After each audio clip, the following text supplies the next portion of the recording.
Hola, probando micrófono.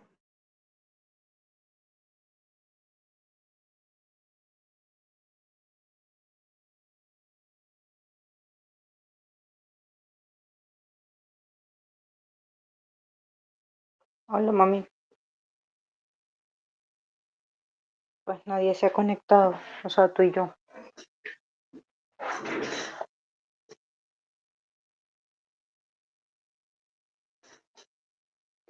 Ujú.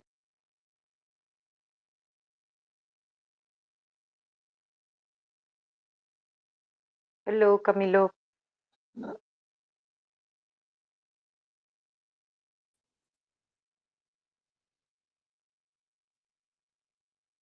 Hello.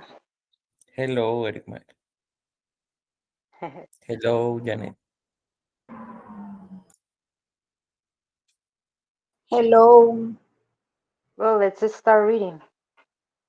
If I remember correctly, we are in here. We already read about Michael Jordan was the last part. We are in here, the babe. So I am going to start. Which page is that? This is page 86.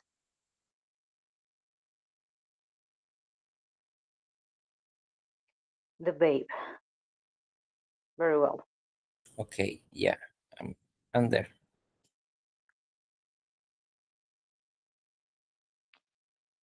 What about Babe Ruth? Now, he was clearly no vessel of human physical perfection. He was the guy with the famous appetite and a giant stomach bulging out of his Yankee uniform. Wow, doesn't that make him even more of a natural? Didn't he just carouse all night and then kind of saunter to the plate the next day and punch out home runs? The Babe was not a natural either. At the beginning of his professional career, Babe Ruth was not that good a hitter. He had a lot of power, power that came from his total commitment each time he swung the bat. When he connected, it was breathtaking. He was highly inconsistent. It was true that he could consume astounding amounts of liquor and unheard of amounts of food.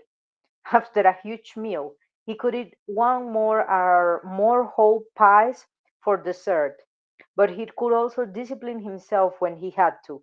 Many winters he worked out the entire off season at the gym to become more fit. In fact, after the 1925 season, when it looked as thought as he was washed up, he really committed himself to getting in shape, and it worked. From 1926 through 1931, he batted .354, averaging 50 home runs a year and 155 runs batted in. Robert Cremer, his biographer, says, Ruth put on the finest display of sustained hitting that baseball has ever seen. From the ashes in 1925, Babe Ruth rose like a rocket through discipline. He also loved to practice. In fact, when he joined the Boston Red Sox, the veterans resented him for wanting to take batting practice every day. He wasn't just a rookie, he was a rookie pitcher. Who did he think he was, trying to take batting practice? One time, later in his career, he was disciplined and was banned from a game. That was one thing. But they wouldn't let him practice either, and that really hurt. Ty Cobb argued that being a pitcher helped Ruth develop his hitting. Why would being a pitcher help his batting? He will experiment at the plate, Cobb said. No one cares much if the pitcher strikes out or looks bad at bat. So Ruth could take that big swing. If he missed, it didn't matter. As time went on, he learned more and more about how to control that big swing and put the wood on the ball. By the time he became a full-time outfielder, he was ready. Yet, we cling fast to what Stephen Jay Gould called the common view that ball players are hunks on meat, naturally and effortlessly displaying the talents that nature provided. Very well, Julian. Can you read the fastest woman on earth?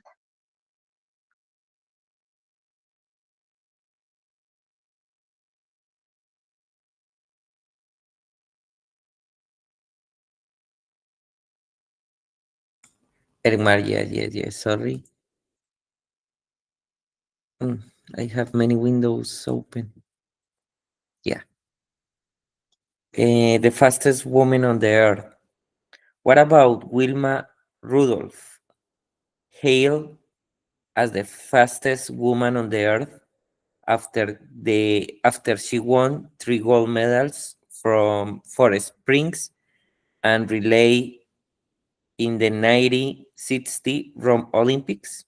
She was far from a physical wonder as a youngster. She was a premature baby, the 20th, the 20th of 22 children born to her parents, and a constantly sick child. At 4 years age, she nearly died of a long struggle with the double pneumonia. Pneumonia. No, pneumonia, yes. Okay. Scarlet fever and polio, emerging with a mostly paralyzed left leg. Doctors gave her little hope of ever using it again. For 8 years, she vigorously pursued the Pursuit, purs- pursued pursuit. pursued. Okay, she vigorously pursued physical therapy until at age 12 she shed no sorry yeah shed Yes, oh like okay she shed her leg brace and began to walk normally. If this wasn't a lesson, sorry, that physical skills could be developed, what was? She immediately went and applied that lesson to basketball and track. Sorry, immediately went and applied that lesson to basketball and track. Although she lost every race she entered in the first official track meet, after her incredible career, she said, I just want to be remembered as a hardworking lady. What about Jackie Joyner Kersey, hailed as the greatest female athlete of all time between 1985 and the beginning of the 1996? She won every hepat- heptathlon she competed in. What exactly is heptathlon? It's a grueling today. 7-part event consists of a 100-meter hurdles race, the high jump, the javelin throw, a 200-meter sprint, the long jump, the shot put, and a 800-meter run. No wonder the winner gets to be called the best female athlete in the world. Along the way, Johnny Carsey earned the sixth highest score in the history of the sport. She set world records, and won 2 world championships as well as 2 Olympic gold medals. seats if we count the ones in other events. Was she natural? Talent she had, but when she started track, she finishing she finished in last place for quite some time. The longer she worked, the faster she got, but she still didn't win any races. Finally, she began to win. What changed? Some might attribute my transformation to the laws of heredity, but I think it was my reward for all those hours of work of the bridle path, the neighborhood sidewalks, and the schoolhouse corridors. Corridors. Corridors. Okay. Sharing the secret of her continued success, she says, there is something about seeing myself improve that motivates and excites me. It's that way now. It's that way now. After 6 Olympic medals and 5 world records, and it was the way I was in a junior high, just starting to enter track meets. Her last 2 medals, a world championship and an Olympic medal, came during an asthma attack and a painful, Severe. severe, Mhm. okay, and a severe, painful hamstring injury. It was not natural talent taking its course. It was medicine having its says. Very well. Thank you, Julian. Let's see what else we've got here. Sonia, can you read, please?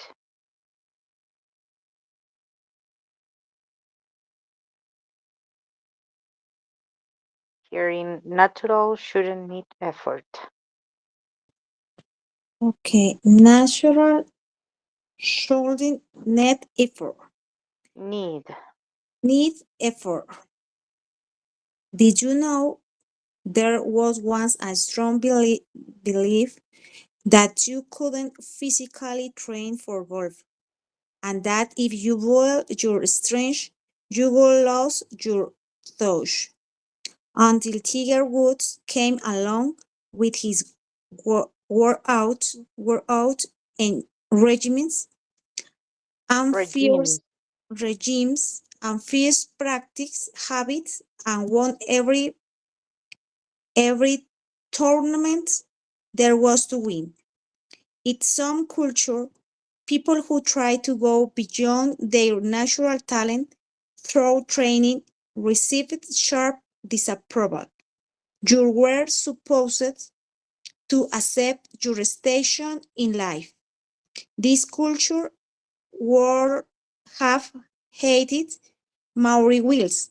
Wills was a eager baseball player in the 1950s, 15s, and 16s, with a dreams to be a major leaguer. His problem was that his hitting wasn't good enough.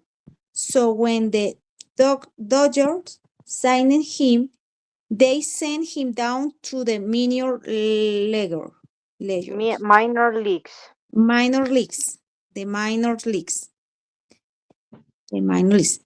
He proudly announced to his friends, in 2 years, I'm going to be in Brooklyn playing with Jackie Robinson. He was wrong. Despite his optimist prediction and grueling daily practice, he languished in the minors, minors, Minors. minors, minors for 8.5 years. At the 7.5 years mark, the team's manager made a batting suggestion, telling Wells, you're telling, ay, se me movió, telling telling Wills, you're in a 7.5 years slump. You have nothing to lose. Shortly thereafter, when the Dodger shortstop broke his toe, Will was called up. He had his change. His batting was still not good enough, not really to give up. He went to the first base coach for help. They worked together several hours a day aside from Will's regular practice. Still not good enough. Even the gritty Will was Will was now really too quiet. But the To first quit. base Was ready to quit. quit, ready to quit. But the first base coach refused to let him. Now that the Mechanics. mechanics were in place, Will needed work in his mind. He began to hit, and with with his great speed, he began to steal bases the studied to throw and the opposing pitchers and catchers, figuring, figuring, Figuring. figuring out the best moment to steal a base. They developed sudden, powerful takeoff and effective slides. His stealing began to distract the pitcher, throw off the catcher, and thrill the fans. Will went to the break Tycops Tie record. cup. Mhm. Tycops records for stolen bases. A record and for Unchallenged. challenge for 47 years. The reason he was voted the most valued player in the National League. The Very good. National League. Thank you, Sonia. Thank you for you. Alejandra, can you continue, please?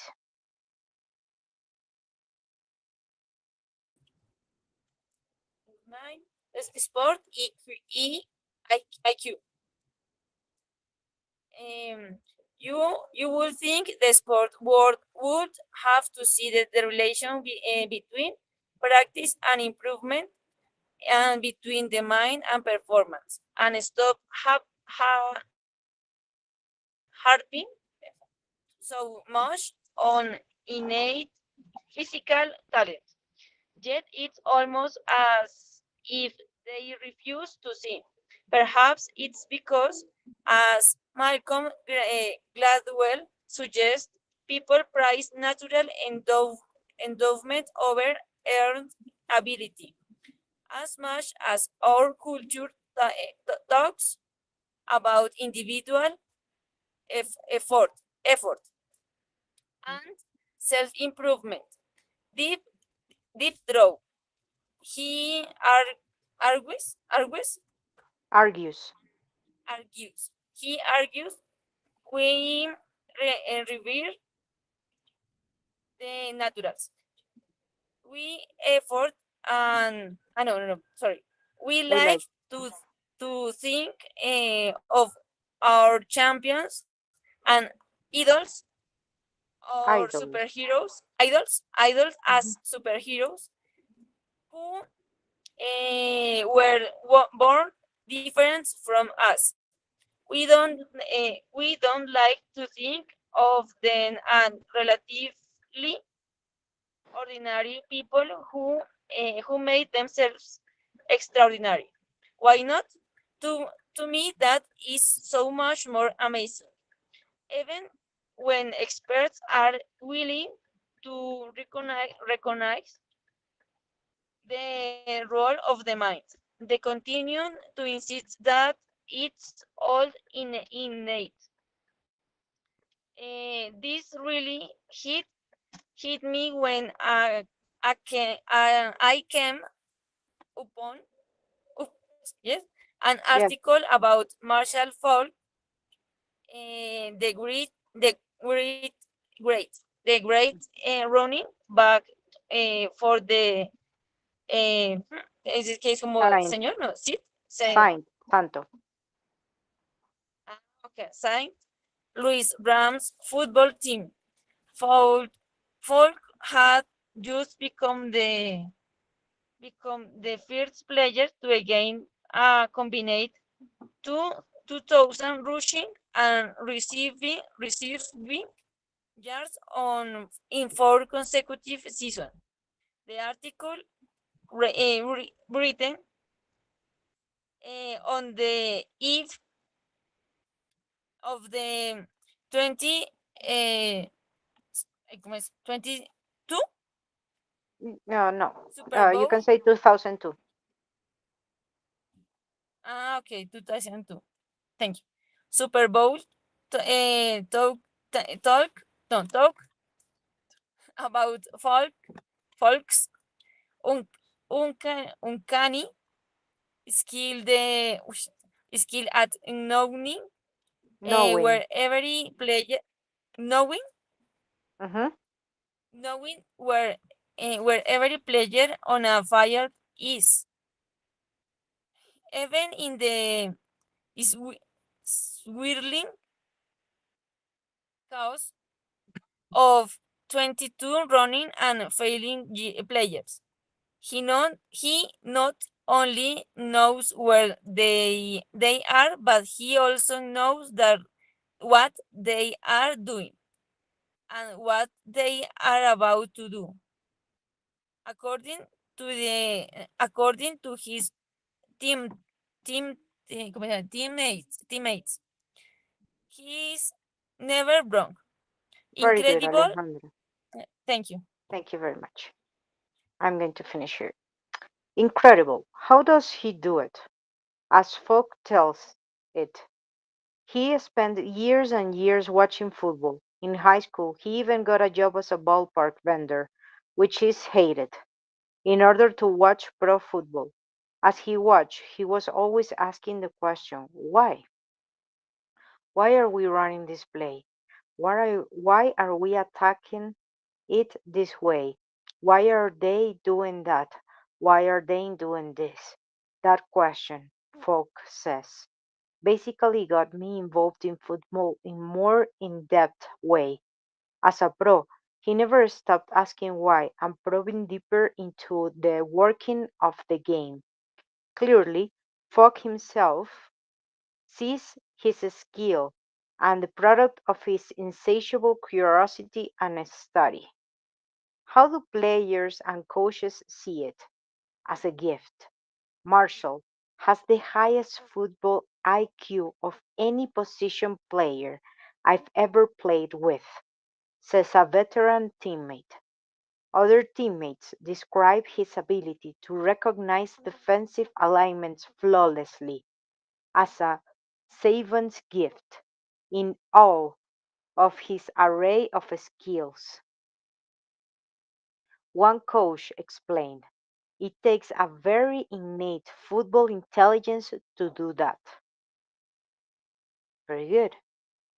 We are entering page, I don't know, but I think that in 3 minutes we won't read all of this. That is the next chapter, the next idea. So I prefer to leave it here, guys. So, yeah, very well, night owls. We're going to leave it here so it's congruent.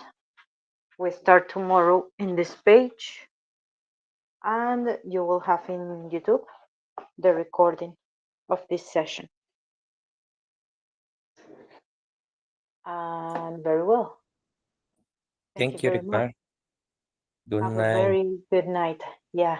Thank you so much. Good night, everybody. Sweet dreams. Good dreams.